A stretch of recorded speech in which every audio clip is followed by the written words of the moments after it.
and let us all do we can to build a better future. So this was breaking news, and I couldn't help but laugh. So for a long time, Twitter, before Elon Musk bought it, was on its rampage of censorship and suppressing anyone that was speaking out against the neoliberal establishment. Yes, of course, they were also going after Trumpers and all that other stuff. They were going after libertarians and people who were really speaking truth to power. They even went after a lot of media outlets. For example, media outlets associated with China and Russia. Woogie boogie. Don't get triggered, vote blue no matter who. But now, this happened. And honestly, someone needs to make a meme picture of Fiorella Isabel, like calling up all the vote blue no matter who. People are calling up Hillary Clinton, like how in Breaking Bad, Walter White said, "I won" to Skyler. Like Fiorella needs to call up Hillary Clinton and say, "Hey, I won," because this happened. So shout out to Fiorella. Now, again, her Twitter account is just flagged with this Russia state affiliated media, right? But now, NPR,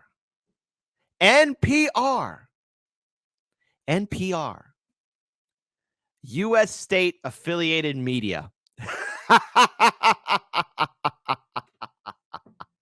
Now, for those of you looking at this, let's say you're part of the Vote Blue No Matter Who crowd and you're so skeptical about, I don't know, anything you see on social media, because people could say, well, this is a lie, this is fake.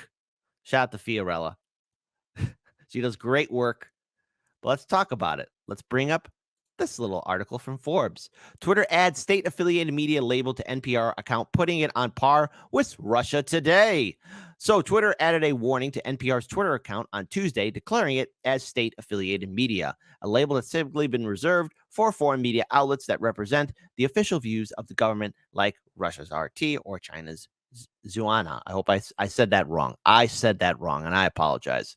In fact, several people on Twitter pointed out that the social media company specifically said the news outlets like NPR are not state-affiliated media because they have editorial independence despite getting some funds from the government. State-affiliated media is defined as outlets where the state exercises control over editorial content through financial resources, direct or indirect political pressures, and or control over production and distribution, Twitter Help Center reads. Now, the thing is, most of the media here in America is state-sponsored. Now, you might say, well, wait, Kit, what are you talking about state-sponsored? Well, look, corporations own our politicians. Wall Street, the big banks, own our politicians. Lobby groups own our politicians. The same people who control the Democratic and Republican Party politicians also have influence and control over the media. I know, isn't that a surprise? The military-industrial complex, big pharma, healthcare, insurance industry. And the thing is, let's face it, the corporations care about their bottom line. And of course, the corporations, Wall Street, the banks, hedge fund managers, private equity, they're concerned about their money too. And what do the politicians in Washington, D.C. do? Well, they help out their constituents. No, not you, the voter, but their donors. The voters don't have a say. The donors do. And so, with all that being added up, one can theorize that because of the same people who own our politicians control our media, all the media in the United States is technically, kind of, sort of, state-sponsored, U.S. state-sponsored media.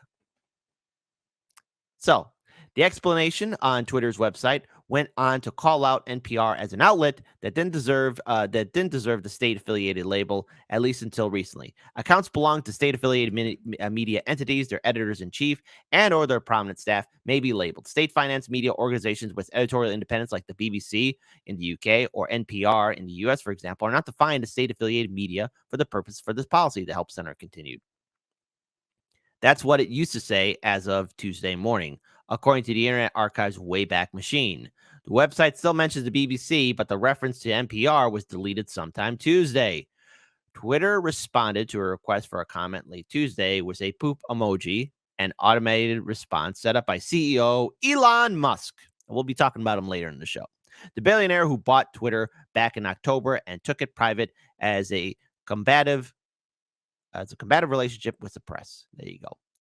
So again, the outlets associated with Russia and China have been already listed as affiliated media for years, though Musk has privately expressed an interest in RT and its take on the news. And don't worry, we're going to be talking about RT a little bit later on. Texts between the billionaire and several associates were made public as part of Twitter's lawsuit against Musk last year. And one text exchange was Antonio Garcias, the former director of Tesla from 2007 to 2010, mentioned RT. The EU passed a law banning Russia Today and several other Russian news sources. Oh, oogie boogie. We have been told to block their IP address, Musk texted Garcias. Actually, I find their news quite entertaining, Musk continued. A lot of bullshit, but some good points too. So what can we take from this? What can we learn? Well, I guess all the liberals are now crying. They're sad now. God, I really like that he put that Doge emoji in there. But look, U.S. state affiliated media. It is what it is, unfortunately. Vote blue no matter who. NPR now is U.S. state affiliated media. Fiorella, you won. Well done.